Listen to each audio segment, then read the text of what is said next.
Today's rather special. I've been given an exclusive invitation to visit a country house deep in the heart of the Cotswolds and to meet the man who has spent the last 30 years creating one of England's most important contemporary gardens.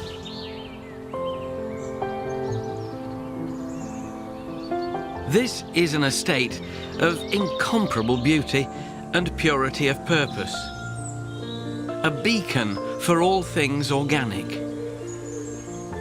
It's also the passion project of arguably the best royal gardener in history.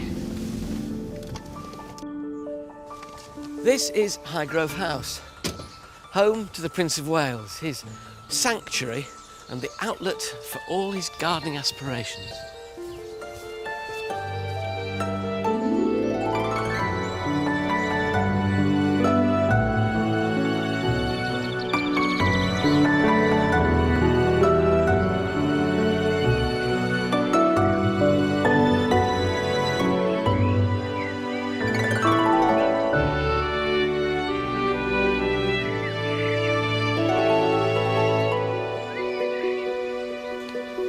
If you want to look into the heart of the future King of England, then you need look no further than his own private garden.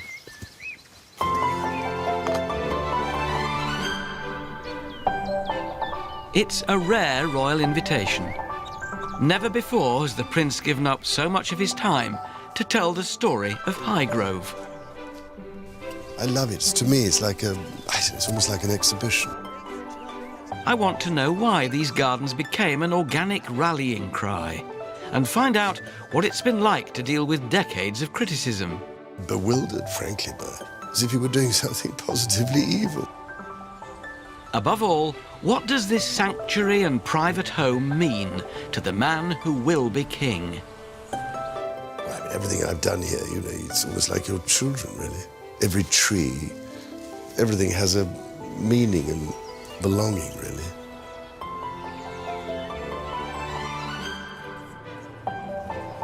Tonight, the Prince of Wales and the Duchess of Cornwall will host the first performance of the Highrove Suite, a piece of music commissioned by His Royal Highness to celebrate 30 years of royal gardening. In the meantime, I've been given unprecedented access to Prince Charles, the Highrove team, and these 15 acres of intricately varied grounds with their wildflower meadows, oak temples, and walled gardens. We start our tour with a grand vista that's become synonymous with Highrove, the Time Walk. Of all the views here, so this, I guess, is the one which is the most iconic. The one which people would say, oh, that's Highrove, I know that Time Walk.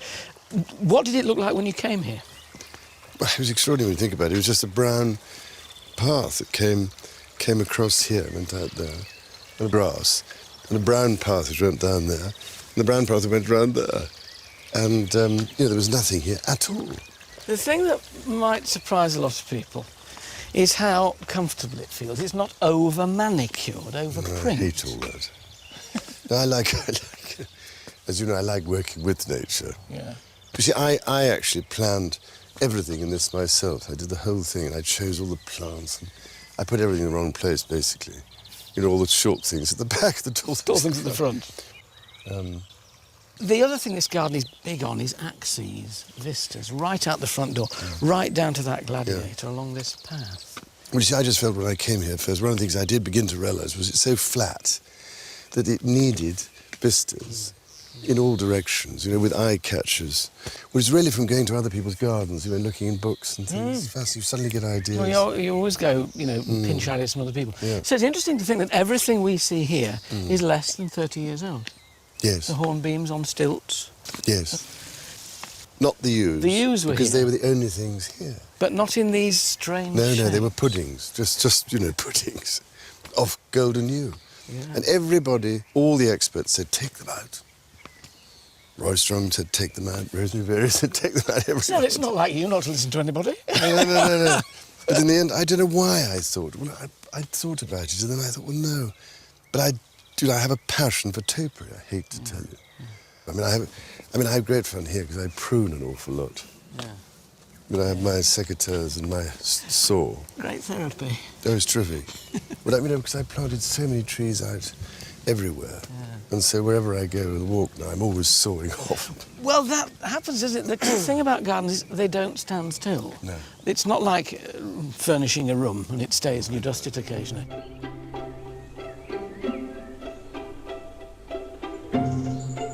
Highrove is the family home of the Prince, the Duchess of Cornwall, and Princes William and Harry. This Georgian building of neoclassical design was built around 300 years ago. But the house was virtually destroyed by fire at the end of the 19th century and had to be rebuilt, passing into the ownership of Prime Minister Harold Macmillan's son Maurice before the Prince bought the property in 1980 with a view to creating a future family home in the countryside. You could have chosen any house and land anywhere. So why this one? The trouble is, I could have gone on for years looking, until, oh, well, I'm not sure about that. We'll see if there's another place. I remember it was like that, trying to find a place for a picnic in the car. Do you remember? Oh, that looks... No, we'll go on a little bit. Do you remember? Oh, yeah. You know you were. You ended up having a picnic where you got at the end. In the first place. So, I don't know, I came to look at this place and, I don't know, I rather fell in love with the trees, funny enough, in the, out here in the fields. I love the light coming in these windows and so on. But Highrove 30 years ago was a rather modest property, similar to many country houses found in countless English villages. Fine views across to Tetbury left the house exposed to the open countryside. The Prince turned to one of the country's most respected garden designers of her generation, the then Marchioness of Salisbury.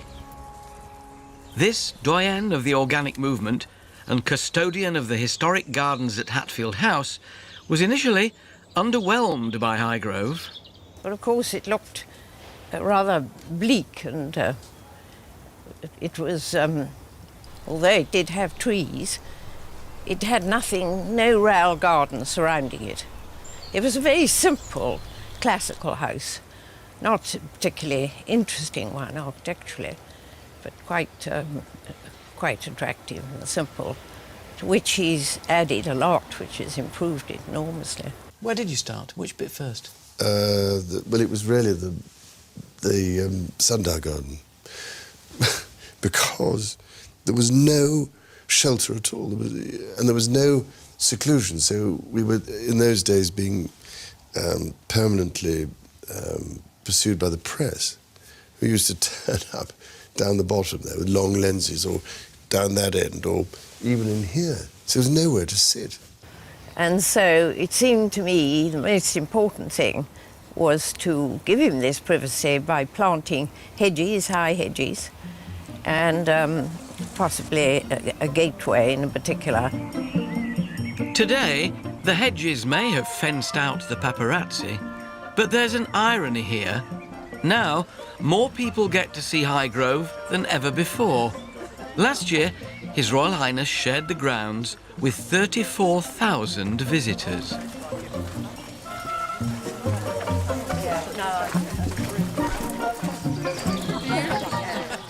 remember when I first started on the garden tours, people were collapsing all over the place and there were no seats. So I felt we must put them in. And this was a present from the Hereford Cathedral stonemason. Oh, lovely. Well, ladies of the WI of Limpsfield, welcome very much to Highrove. It's very nice to see you here today. I'm sure you've been told to turn off your telephones and no photographs. And I'm going to add, please put your secateurs away now. Organised tours raise revenue for the Prince's charities, and the paying public gains access to 8 different garden areas within the grounds.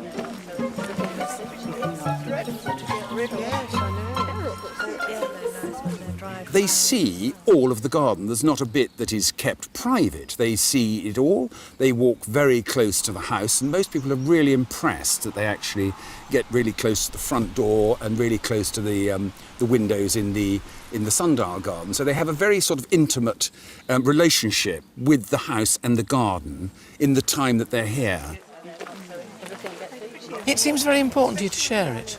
Well, I think so, terribly. It's the whole point for me. I love it. To me, it's like it's almost like an exhibition of my paintings. That's the way I look at it. And it's so much more fun if it gives people pleasure. Do you sort of eavesdrop? So I keep thinking when I garden, I think about what would it be like for other people as well, you know. Do you eavesdrop on what they say? No, well, I have done. Only when they're going round outside the window. Sometimes we have to lie on the floor. It could be a mishmash, but it seems to work somehow. You see, we come from Surrey, where there are all these stately homes with formal gardens, with regimented trees and flower beds. And here, it's all natural. Natural gardens. It's well, real life instead of artificial. It's very artistic. You can see all his, the Prince's artistic feeling about the garden. It's lovely, yeah. So, was the interest in gardening always there, or was there a kind of moment where you suddenly thought, I really like this? No, I think it was always there, really. Although I never did it much, except as a child. We were allowed a little plot at Buckingham Palace, sort of back of the border, growing vegetables and things, my sister and I. But it's not until you have somewhere, obviously, you know, of your own, then it becomes more possible, I think. And then I really was interested, because I wanted to make it more interesting. And I think the thing about this place was that, as I've said often, it was a blank canvas. Are you good at seeing potential? Do you have vision? Can you see what you can do? I hope I am, yes, I suppose. But as I say, it was a blank canvas, so then I had to start from scratch. And so, the Prince and Lady Salisbury's first creation, a south-facing sundial garden. Wrought iron gates came from a reclamation yard. In the windows of formerly cut yew hedges, busts of His Royal Highness, donated by sculptors and their patrons. Originally designed as a secluded and scented rose garden, these formal beds have evolved into an intricately controlled season-to-season floral display. In the spring, hundreds of scarlet and purple tulips, making way over the summer for wisteria, lupins and sweet peas. The sundial was a gift from the late Duke of Beaufort, and the garden is Highgrove's jewel in the crown. Head gardener Debs Goodenough and her deputy John Ridgely ensure that all is picture perfect for Prince Charles on a daily basis. But that rain was fantastic on Sunday. I heard that His Royal Highness was out and got thoroughly soaked and came back thoroughly happy because there was enough rain. It was good, half an inch. Absolutely brilliant. This is a garden of floral pageantry, with vivid colour composition, buzzing bees and a heady mixture of scents. This seems to me to be a garden which sort of satisfies all the senses, really. It really does. Visual. I mean, there's the aspect of all the different colour. And form, of course, and axes and distance. His Royal Highness is very much an artist and has an eye for that sort of detail. Then there's the sound, bird song, and then there's the scent. We've just passed the sweet peas. We're moving on. There's wonderful Philadelphia mock orange in that corner, which is saturating the air. Perfectly situated next to the house when the windows are open. Yeah. And look at that. That rose. The Highrove rose. Gosh, and scent there as well, and this wonderful confection of purple and crimson. Glorious. And it's disease resistant, which is also a good thing when you're looking at organics, is look for resilient plants. So that they all work for you. It seems to me the whole ethos of this garden, it's a garden that feeds the soul. As we'll discover, Highrove is a reflection of Prince Charles's spiritual and aesthetic aspirations, where gardening merges with art and music. The Prince of Wales has asked for the gardens to be captured in a suite of music. I think we may have added a beat there. It'll feature his very own harpist, Claire Jones. I did, just to make And the composer who has the task of taking the gardens and translating them into harmony is Patrick Hawes. Yes, I hope that this will be music which will speak to the Prince of Wales because it's his garden. I mean, there's going to be a lot of people there at the premiere who can enjoy the piece of music as a piece of music, and there's going to be a garden tour just before the concert so they can identify the music with the garden. It's such a wonderful, exciting prospect that you can put something like a piece of music to this original idea that the Prince of Wales has had. It's such a great, fantastic opportunity to really create something that's very personal for him.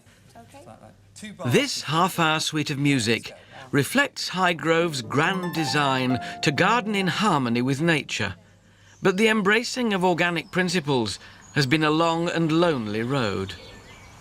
For many years, the Prince of Wales seemed like a voice in the wilderness as he warned of the perils of flying in the face of nature. Interesting, then, that those early concerns have since become matters of worldwide importance. When did the organic bit seep in, or was that there right from the start? Were you established in organic principles, as it were, and espousing them? No, well, I mean, I think I've said endlessly that even in the 1960s when I was a teenager, I hated what was going on in destroying and pulling up and tearing down and destroying all the wild places. It seemed to be going too far. And so many of these things, taken hundreds of years.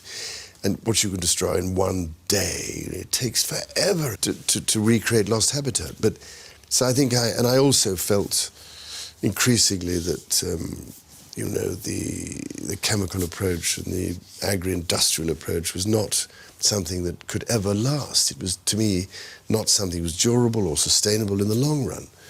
So it seemed to me the health of the soil was suffering and everything else. So we had to, I felt, adopt a system which understood the need to have a healthy soil. And as I've said before, we have to rediscover the absolute central importance, critical now, urgent importance of working in harmony with nature. We've spent too long ignoring and denigrating her and walking all over her. Look at the result. She comes back and hits us in the teeth, big time. So, with the raison d'etre established, it was time to get creative. Highrove has a look, a style, a managed wildness crowned by eclectic eye-catchers, sculpture, temples, and ornate creations. These surprising contemporary takes on classical form are not necessarily what you'd expect, and out of the many leading designers who've contributed to Highrove, one couple have made their mark more than any others.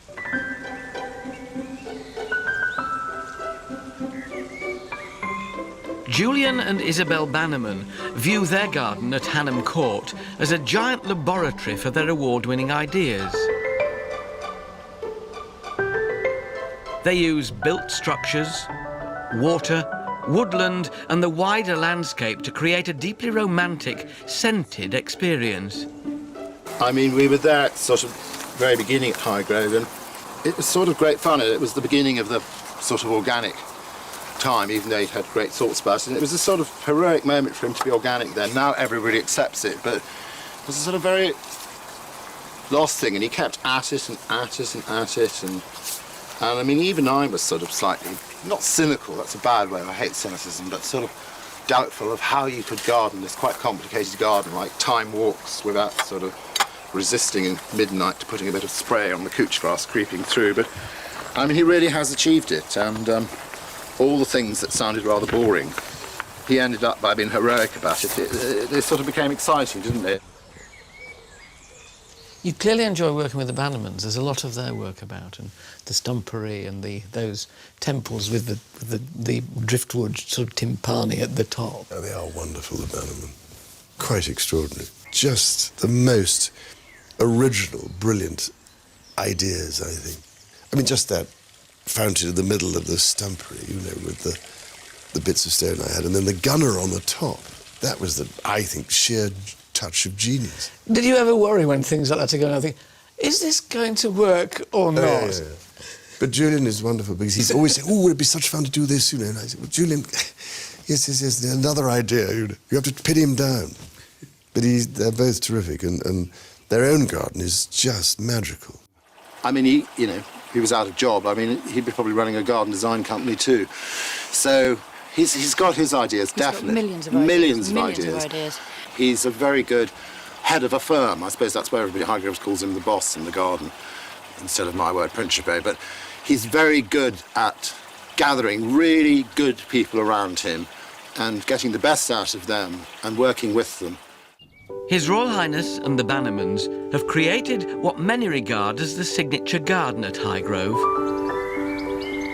The Stumpery is a striking prehistoric land of upturned tree stumps, gunnera, prickly rhubarb, hellebores, fountains and temples of seclusion. Gigantic sweet chestnut roots carefully jumbled to create convenient luscious pockets for ferns. And all a stage for a national collection of large leaf hostas, a particular passion of the Prince, thriving in shady glade. The Stumpery is like a lost world, revealing itself through twist and turn. The concept of garden rooms is quite well established, but the lovely thing about Highrove is that you move from one garden room to another quite imperceptibly, and suddenly here you are, having come through the Stumpery Arch in front of a temple made out of green oak, and the tympanum up there full of driftwood-type branches. And in the back, a Prince of Wales feathers saying, "Greetings from Sierra Leone." I suppose this is quite a useful place in which to display gifts from all corners of the world. The Prince has a team of 12 gardeners, and they each have responsibility for a specific garden area. Andrew Tolman has looked after the Stumpery for the last 8 years. The Stumpery is kind of an iconic garden, really.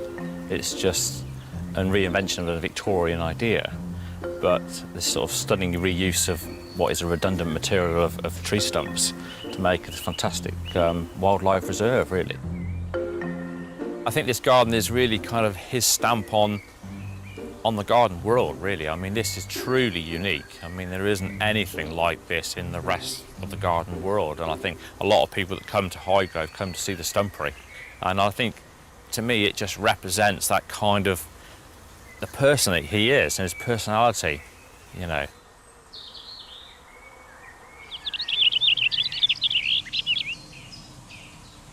This garden is now probably something like 12 years old, and that's given chance for various wildlife to make it its home, really. And this garden is now full of things like hedgehogs, toads, newts, slowworms, snakes, all the things which for us are brilliant because they eat all of our slugs instead of eating our hostas.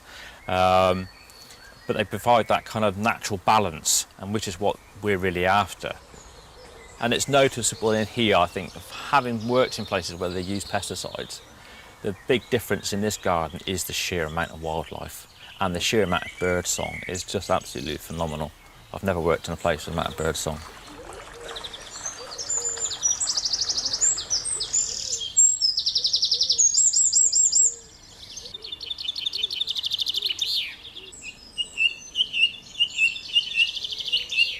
You're obviously very keen on, well, obviously keen on the wildlife, the wildflower meadow wonder, but also these wonderful bird feeders all the way along the last branch of the old cedar. Rather, what do you do? Because it's rather fun to have something dangling off. Yeah. And they seem to quite like them in a funny way. But there's more tune to these gardens than just the bird song.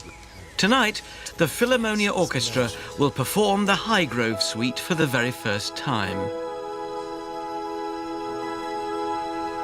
Patrick Hawes has only a few hours to conduct 40 musicians and the royal harpist into perfect harmony. The Orchard Room was built specifically to host visitors, organisations and the Prince's charitable events and concerts. Well done, it's a terrific start. Yeah. Did you recognise that as the Gladiator? Well, getting there. It was very ethereal. We're standing outside and it's just drifting through the open doors. It was lovely.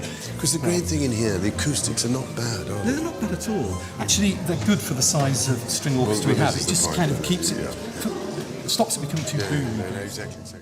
The suite is inspired by precise areas within the gardens, such as the Stumpery, and the wildflower meadow. You're following a great tradition, the likes of Vaughan Williams, Lark Ascending, you know, Countryside, Delius, Walk to the Paradise Garden. Yeah. We look, Beethoven's Pastoral Symphony. Countryside moves people, and it seems to me it can only make you write optimistic music. Well, absolutely, because what is there that's unoptimistic about it? It's a constant promise and a constant harvesting of something beautiful. What of the Prince of Wales, in a way, and his whole sort of gardening ethos, do you think comes through, or what do you want to come through in your music? Well, I can answer that in one word, and that's harmony. Because I know that's an important word for the Prince of Wales, not only in terms of gardening, but in all the arts. And you can see here the way the meadow works in harmony with nature. And so that's what I want my music to do. I want it to come together and really add to and enhance what this wonderful place tries to say. Nothing encapsulates gardening in harmony with nature, managed wildness, more than the wildflower meadow. A wide variety of species that all take their turn from spring to summer. Natives such as cowslips, buttercups and orchids are augmented with exotic alliums, tulips and camasias, peaking in May with different tones of purple and blue. You'd think that by its nature, a wildflower meadow could be left to do its own thing, but nothing could be further from the truth. Now, people walking through here would say, what a wonderful, natural wildflower meadow. They would, wouldn't they? They would. But it's not like that. It wasn't like this when His Royal Highness bought the property 30 years ago. So what was it like? It was a meadow, but it was pretty devoid of any sort of wildflowers. So it had chemicals used on it, Yeah. so it was really not very species rich. And this is something that His Royal Highness wanted to create, something that he reminisced of what he saw in the 1950s, 60s, and had been lost in this country, and he wanted to recreate it. When you look at it now, it is the most vibrant carpet of so many different species. We've got little self-field down there, we've got masses of buttercups, marguerites, moondaisies, orchids over there, coming up like little purple candelabra. The secret then of getting a meadow like this is what? Is absolutely the opposite of what we need to do in the garden. There you want to enrich the soil, here you want to actually impoverish it. And that's why the yellow rattle, which you can see there, is the key element in any sort of meadow that's too rich. Because this is a wildflower which feeds off the roots of grass, so it weakens the grass that it grows along. It's a semi-parasite, that's really, it's in the same family as our snapdragon. Yeah. And it's such a pretty little one. And called yellow rattle because when the seeds are ripe, they rattle in their little... And it's just an annual as well. That's the other thing that you have to remember, so that it's important that you don't cut it too soon before the yellow rattle actually sets seeds and drop. So this is the key, isn't it, really, then, apart from making sure your soil is poor and introducing a good wildflower seed mix, is the right time to cut it. So when do you cut this? You can actually manage a wildflower for the species you want to encourage. So this one we cut mid-July to early August. I do think this is wonderful. Just a rough mown path, though, going through wildflowers. It's as bonny as any garden, isn't it, really? One of the great joys about the meadow is going around now each year counting the orchids, the wild orchids. And that is a huge excitement because it was completely dead, this field, when I first came. Do you find now, sometimes you come out here and you think, actually, I like this bit best because it's kind of, you know, you've helped nature to do it. It certainly wasn't like this when you came. But there's such a kind of purity, pure glory about a meadow in flower, isn't there? But you have to have real patience again because it's just the constant management. I mean, years and years later after I'm dead, hopefully it'll get better and better. If we talk about likes and dislikes in gardening, you obviously love topiary. Yep. What are the hates? Because every gardener has them. I can't stand gladioli and I get it in the neck for them. No, I'm not mad about, you know, very hot colours. I mean, as you can see, I rather love clipped things and the combination of different greens and yellows. What you also get is this wonderful shadow when the sun comes out like this. Suddenly, it all moves and it's like an enormous sundial, isn't it? Yeah. Swirls around. No, I know. Are you patient, gardener? Or are you... I'm not now. I'm getting more and more impatient. As you get older, do you not Well, you find- know you've not got the time. Well, that's the point. And whereas, you know, when I first started to put the yew hedge in, and it was, you know, they were just this size. I suppose it was, I thought, when are they ever going to grow? But maybe shoveled manure on them, which helps a lot. But now, if I'm planting hedges, I don't know, it drives me mad. Why aren't they growing? No, I think good old-fashioned, well-rotted manure is the secret of everything, I think. Conventional gardening focuses on the plants, whereas organic gardening is all about nurturing the soil. Debs was keen to introduce me to the unsung hero of Highrove. So this is the powerhouse of the garden then, Debs, the compost heap. It's actually the most important aspect in an organic garden, because what you need to do is feed the soil. What goes in must come up. Confuses a lot of people about composting. Nobody knows really quite what to put in. So what goes into your heap? Well, as you can see, the grass clippings, we've got the shavings from the stables with the manure, which is great. We have anything from sort of the herbaceous material. Bulb seed heads you cut off? That's right. The only thing we don't put in is any of the pernicious weeds. You know, bindweed, ground elder. Ground elder goes to the chickens, it comes back in a different form. But they love that. This now here is superb. So how old is this? It's wonderfully brown and crumbly already. Well, you've picked out the good bit, Alan. That's actually, you can see there's grass here as well. About 6 weeks since that stage. And it's warm. It's the heat generated by a compost heap is astonishing, and that's the bacteria actually rotting it down. That's what makes the really good compost. This is 6 weeks then. What's this lovely brown crumbly Isn't Christmas that great? And that's still, we're talking about, you know, 12 weeks? 12 weeks. Not far. You see, from that to that in 12 weeks is astonishing. I mean, I've always found the secret at home is mixing everything together, keeping it relatively firm so it doesn't dry out, and relatively damp, but nevertheless not soggy. That's right, and that's why turning it gets air into it, and air is a really important aspect of it, so that all the bacteria and everything can actually work properly. So this now is ready when you want it to go back? No. Ready? I mean, we've got it composted down, but it still needs to sort of age, like a good wine. It needs to sort of mellow out a bit, because it's too hot to put on the garden. We can get it to this point in about 12 weeks. Most of us would be grateful for it at this point. No. It does need to mature, because it's actually just too hot still to put on the garden. Yep. So you let it mature. And literally, you can see we've got the next one, which is sitting there, and that's almost... I don't believe this. 4 stages of compost. Yeah. Not just 2. So start to finish, how long? 12 weeks to get to where it's really well sort of processed, but then, to be honest, I'd rather leave it for 4 months to 6 months before we actually put it on the garden. So it's the panacea for all ills, but how much of it do you produce in a year? A heck of a lot, and not enough. It's the trouble in the garden, the 2 things that are never big enough. 1, your greenhouse, 2, your compost heap.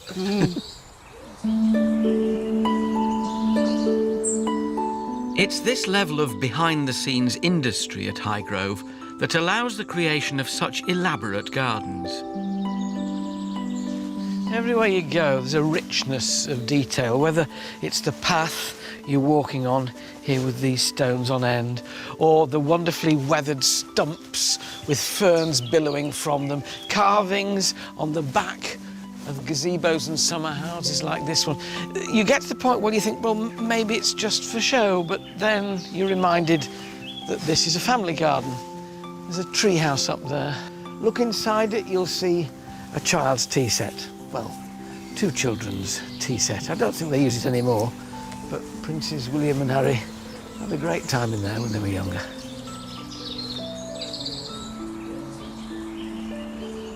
When you go around the garden, it still does feel like a family garden. It's lived in, from the tree house to little arbours to sit in. So clearly it's a garden which is very used by the family. Well, yes, I mean, I'm glad you think so, anyway, because I'm always intrigued what people think it's going to be like before they come. They all think it's going to be frightfully sort of manicured and formal, and I don't know why they think that, but anyway. And so when they come, they're amazed, I think. Gosh, there's a weed, look, there's nettles or something. Well, why is that grown over the paths? Do you think it gives them confidence themselves, thinking, oh, mine's as good as that? So. But it's not like, well, I don't know. It's rather like painting. When I see it, rather like painting a watercolour, my gardening. You know, you want to lay on the colour, you know, don't be sort of careful about it in some ways. I used to be frightfully careful, you know, when I started, but now great thing is to slap it on, if you can. And so I rather see it like painting a picture. Do your sons, do the princes, share your passion for gardening?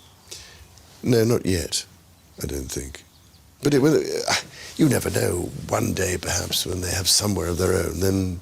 That seems to be the key. It seems to be ownership and custodianship. Yeah. So, I mean, they're not... No, they're not people who rush off and, like, potting up things or whatever else, or planting at the moment, but you never know. But I didn't do that very much either when I was young. Over the last 3 decades, the family has enjoyed the bounty of a garden which isn't just about pretty flowers. An acre of fruit and veg is grown in the walled garden for the house and its guests, yet every detail has been aesthetically thought through.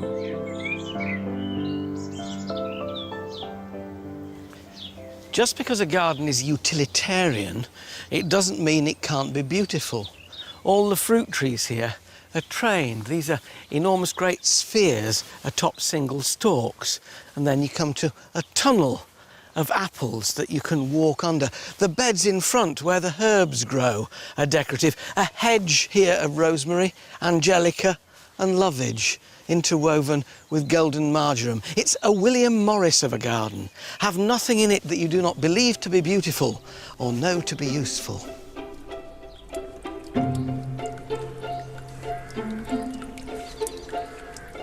Now, people always say it's all right having an organic garden in the flower garden, but the place where you're really tested as an organic gardener is in the kitchen garden, because it's here that, you know, pests are most troublesome, if you like, pests and diseases.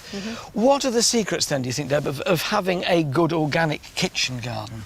Well, you feed the soil so that you have the plants are as healthy as they can be, so that they can resist disease. That's one element. And you can see the muck that we've got in here, well-rotted farmyard manure. And the great thing about, of course, when you get all that muck in there is it helps hold on to moisture, because they need to grow evenly without being checked. That's right. How do you make sure, though, that you get wildlife into a walled garden like this? Well, it's encouraging habitat for them. So we've got fruit trees, which the birds can actually feel at home in there. They're not... It's a wonderful arch of apple trees. It's beautiful. And it provides protection for the birds, but don't forget the insect life as well, because there are beneficial insects that we want to encourage. And so this is a little hedge, which is just super. It's germander, and late June into July, it comes up into flower. The flowers encourage the hoverflies, the butterflies. And the bees and whatnot come and pollinate your crops as well. So it's a whole, again, the cycle's evident, isn't it? It really works. What do you do, looking at these spuds here, with things like potato blight, which, you know, when a certain amount of atmospheric humidity occurs, your potatoes are going to get blight. How do you deal with that when you're organic? It's making sure you keep an eye on everything, and as soon as you see blight, you cut down the foliage. You don't want it to go down into the tubers, and so literally getting the foliage down as soon as you see any form of blight. So is this what you call active management? Active management. The organic produce from the estate is now an internationally recognised brand, established against the odds of mainstream thinking. It's easy to forget now, because organic growing is so popular, just how unusual and offbeat it was 25, 30 years ago. Well, you had to put up with all the unbelievable stuff, that you were going backwards and it was irrelevant and it wouldn't work and all this stuff. Royal support for the organic cause provided acres of copy for the press. And he was miles before his time. I mean, when he first started doing the organic and the landscape, I mean, I think everybody thought he was potty, and I used to feel very sorry for him and annoyed. But that he'd get this sort of criticism, what is he up to? And nobody would take it seriously. And, well, blow me, I'd like to say something a bit stronger than that. He's proved them totally wrong, and it's quite a, you know, hard thing to have done in those early days, because as a sort of member of the royal family, you've got to be a bit careful, not tread on too many people's toes. You got a lot of flack. Did you ever feel like giving up? I've had a lot of flack for a lot of things. But it's slowly funny how it goes round. But no, of course not. Oh, well, yes, maybe. No, I didn't know, because I knew what I was doing. Dispirited now and again, but still determined. Oh, yes. Yeah. But, I mean, bewildered, frankly, by it. As if you were doing something positively evil. You know, potty this and potty that and loony this and loony that. What's the harm in it? It's nothing mad or eccentric about it. I mean, if you've grown that little bulb, or even probably planted a lily seed and seen it grow, you know, you have that relationship with your plants, but it's mocked as though it's something half potty to do.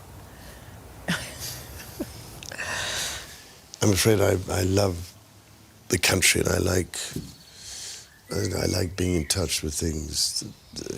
Well, of course, happily talk to the plants, of course, you know, the trees and all these other things. Listen to them. I think all gardeners do. But I mean, I think it's absolutely crucial. I mean, as far as I'm concerned, I've never forgotten putting in the reed bed sewage treatment system. Oh, you know, every kind of thing. But now all sorts of people came to have a look, and they still do. And I was so funny because we got a wonderful piece of paper from the German gentleman who helped put it up. He said, "You are now the proud owner of the sewage garden." Wonderful. And so I am the proud owner of the sewage garden. But no, I just knew that was the direction. I mean, it's been like that with everything I've done. Prince Charles has always insisted that all Highgrove's water and waste be recycled. The runoff from the roofs and all the royal bathwater goes back into the grounds. Even the drains flow directly into a garden designed as a sewage processing plant. So does all the waste product, as it were, from the house and the estate come into this place here? That's right. From the orchard room, from the main house, from all of the staff facilities as well. So what are we looking at here now? We've got an enormous sort of stone-sided tank, in effect, filled with Phragmites, Norfolk reed. And they act as a natural filter, filtering that sort of raw liquid sewage. And then what we see trickling out of here is the first stage of purification. So you can see it coming across this bit of pavement here and into this enormous boggy area here, which has got these coppiced willows. That's the next filter system, and willows have that capacity to do the same thing as to purify water. So we literally have belt and braces here, where it's going through the Norfolk reed, then through the willow, and carries on sort of being filtered. These then presumably grow at a ferocious rate with all this sewage coming underneath. It's incredible because you can see the sort of knuckles on them. We're now in June. This is where they've been pruned back to in winter. We've got, you know, 18 inches of growth on there. And we'll get, believe me, 8 to 10 feet growth on these. And then literally we cut these in the winter. They're used for making structures in the garden or baskets for the shop, which is fabulous. Talk about recycling. This is a superb way of doing it. So it goes entirely through the withy bed then, the That's willow right. bed. Down through here, lovely crop of stinging nettles for the butterfly. And you've got butterflies coming in here, presumably, you know, sort of egg-laying sites. It's actually really pretty in the spring because we've got buttercups in there as well. And so that do very, very well. They do.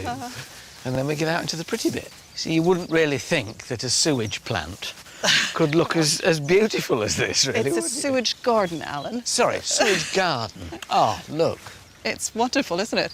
Teeming with wildlife then, down That's here. right. There's newts, moorhen, dragonflies, damselflies, and lots more. I mean, and they wouldn't be there if it weren't pure. Absolutely. So by the time it reaches this pool, which is literally only, I think, about 30 yards from that reed bed at the top, it's pretty pure. That's right. It all depends on how much rain and everything we have, but it's really very, very quick. And after 20 years, it's a proven working capacity. Brilliant. And pretty. It is.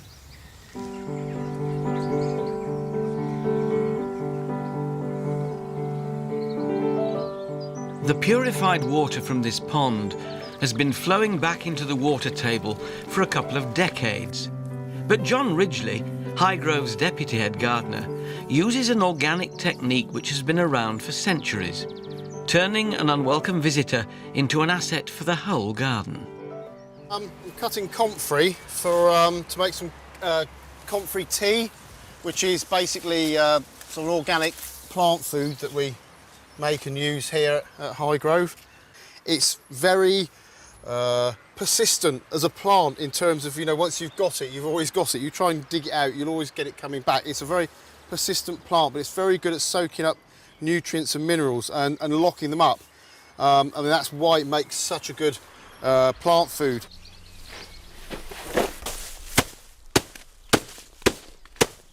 It just basically sort of speeds up the decomposition process by sort of bruising the plant material and sort of opening up the cells and allowing the allowing the bugs and the microbes in so that the process happens nice and quickly, which is sort of what you want, really. Well, I'm just going to put some of this bruised comfrey into the brewing bin. And then basically what we'll do is, when that's full up, I get a big breeze block or a large stone, just put on top of it. In the bottom there's a scrunched up piece of chicken wire, chicken netting, which basically forms an air space so that the brewed liquid can sink down into that, keeps it separate from the solid, and it enables us to draw it off when it's all ready to go. Shall we have a little look? Vintage Chateau Highrove comfrey tea.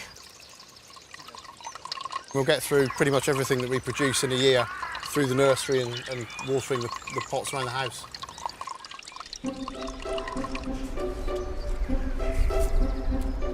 With 2 capfuls to 1 watering can, this brew of comfrey is everything a young plant needs to get the best leg up in life.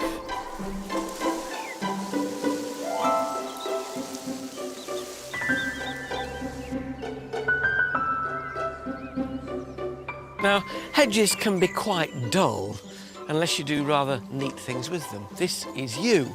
It's sculpted along the top with these pillars and then dips. And every so often along this green wall, there's a clairvoyant. Oh, handy receptacles for busts. I'm the one at the back.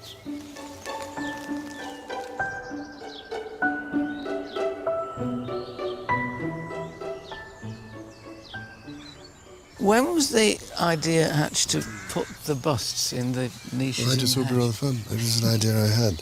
It started really with what do I do with all the ones of me, which I get given by people. And I thought I stick it in windows. I don't know why. I just thought it'd be rather fun. Have you counted up? Have you ever tossed it up?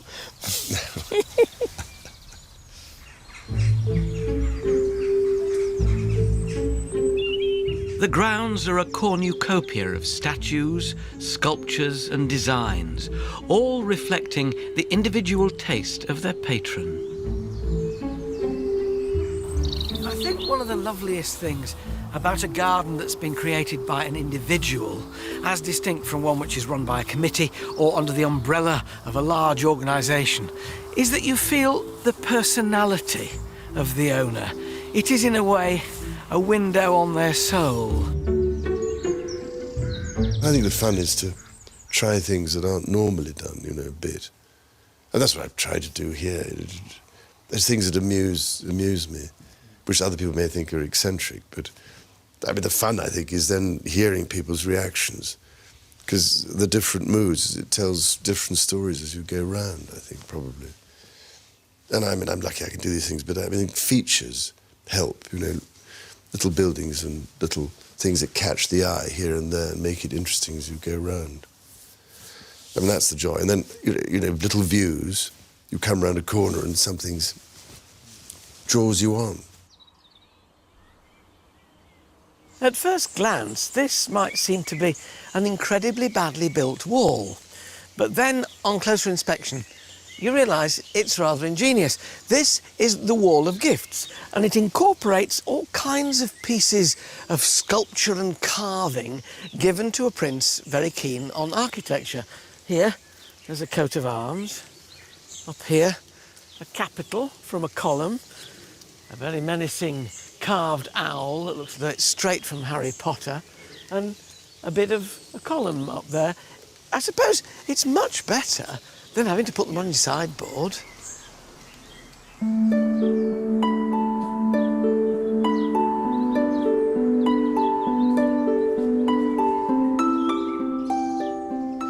What for you are the best moments in the garden? When do you feel most at one with it out there? Well, what I love is I do evening patrols at the weekend and potter about, and that's when I notice things and weed and prune or, you know, saw off bits. So the physicality is important as well? Oh, vital. Vital. I mean, I love all that. Getting involved and doing it is what I enjoy. Because I'm sure most people come here think I just give orders and don't do anything. I do. And then the other thing I really love is laying hedges in the winter, you see. So that also is something that keeps you relatively sane, I think, and is very good exercise. Prince Charles's love of trees is well documented, and within a secluded glade in the Arboretum lies the Sacred Heart of Highrove. Only the Prince may enter this small building, commissioned to mark the millennium. It's made entirely of natural materials: cob, earthen, walls, bathstone footings and pillars, with a Cotswold stone roof. For many of us, our garden is an escape, a sanctuary from the worries and the bustle of everyday life. So too is the Prince of Wales's garden, but within this larger sanctuary is a smaller one called the Sanctuary. Just think about it. The Prince of Wales is never, ever alone. He has security men, he has staff. He's seldom on his own, except in there. It has 4 doorknobs. Only one of them works. I don't know which one, and I'll never find out.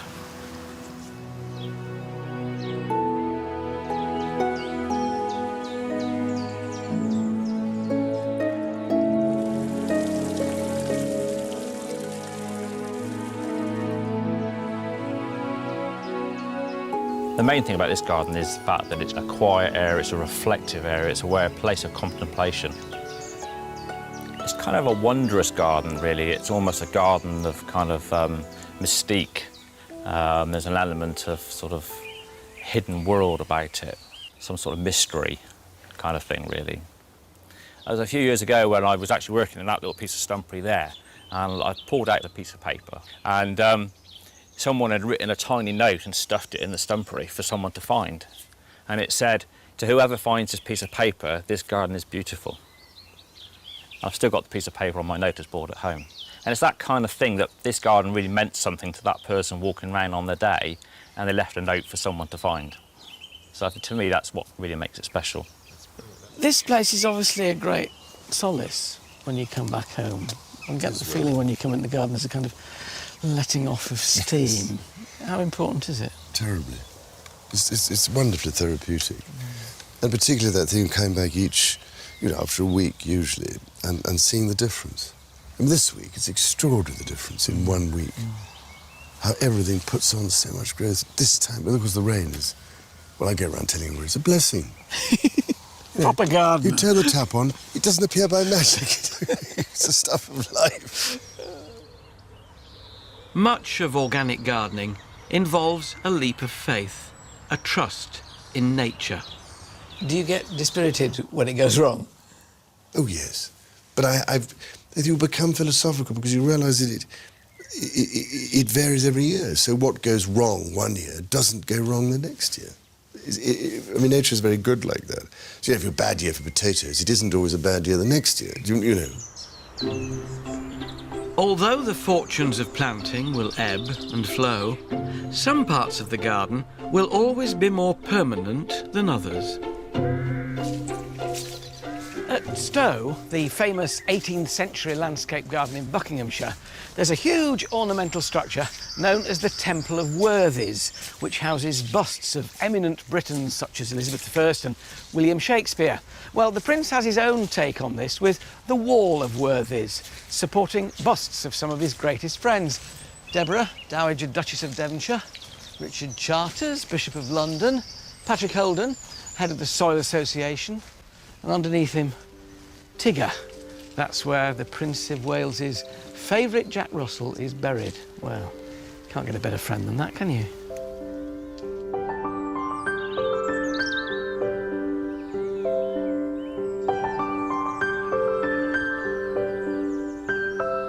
And so this royal tour of a private family garden with a public face is almost at an end.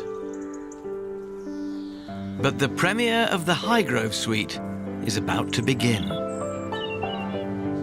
Those invited to this most exclusive of occasions have donated large sums, all for a good cause, of course.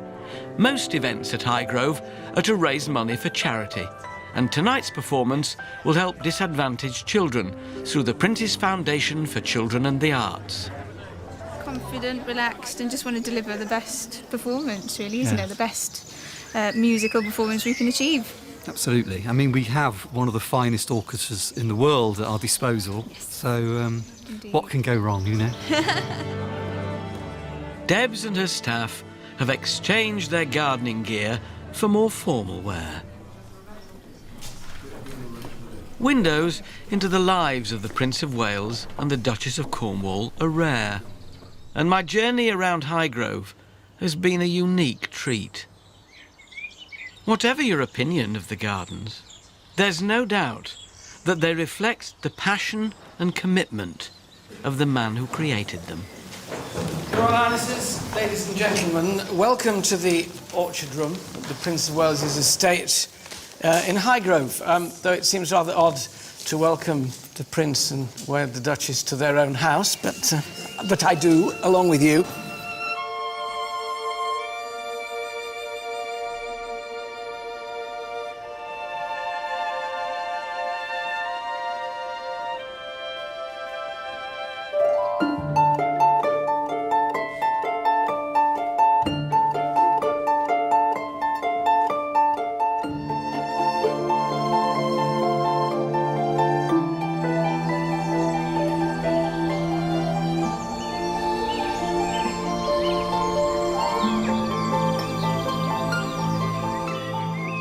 Do you think you'll always keep Highrove? You want to see it through to the end? Well, it'd be quite nice if I could shuffle off this mortal coil, but it's still here, yes. I'd be awfully sad because, you know, it's like, I mean, everything I've done here, you know, it's almost like your children, really. Every tree, everything has a meaning and sort of belonging, really. Terrible thing, really. You mustn't get too attached. I try not to. But it is clearly a family home. I shall have to detach myself soon, psychologically. Not yet a while. No.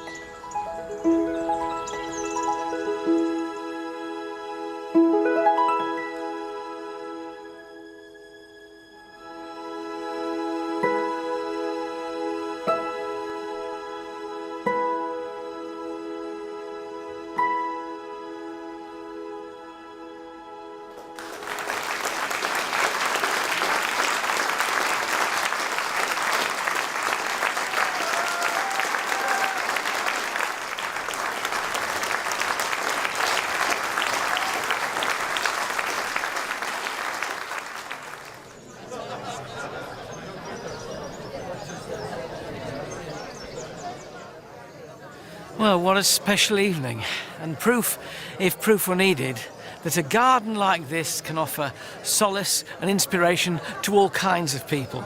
To those who walk around it and share a glass of champagne in it, to those who are inspired to compose beautiful music, and the birds who, because it's run on organic lines, seem to love being here. That music might have stopped. Theirs will continue, hopefully for a long time.